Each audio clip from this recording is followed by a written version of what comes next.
I'm going to demonstrate how to do manual cell count.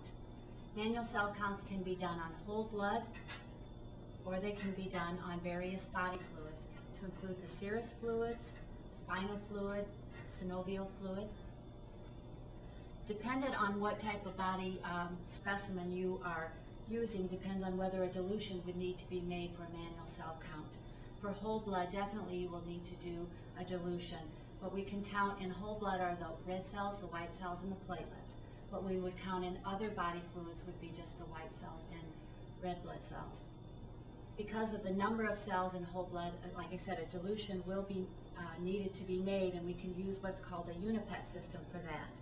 For other body fluids, dependent on the appearance of them, if it's clear colorless like a spinal fluid, you would do your count without the specimen being diluted. If it was a serous fluid or synovial fluid, again, depending on the appearance, if it was bloody or cloudy, there could be a larger number of cells in there, so you might need to make a dilution. What I'm going to demonstrate then is how to make a dilution using the unipet system on a whole blood specimen. First, you will take your EDTA sample of your whole blood.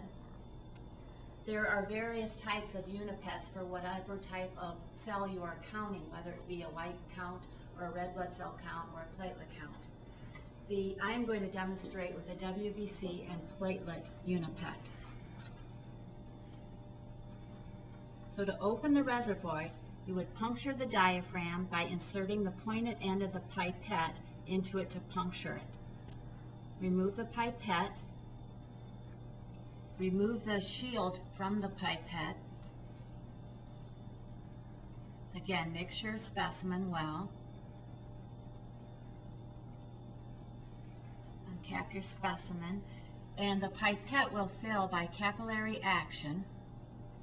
So just tip your tube, allow the pipette to fill completely.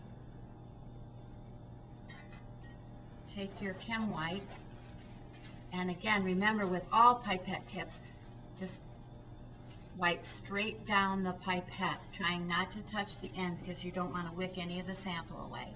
Then put your finger over the hole at the top of that pipette, squeeze your reservoir, put the pipette tip in, and release both at the same time, the reservoir and from the top. Then you gently squeeze up and down, trying not to squeeze too hard so some of the liquid doesn't come out of the top. Mix that a few times. Okay, put your finger over, invert a few times.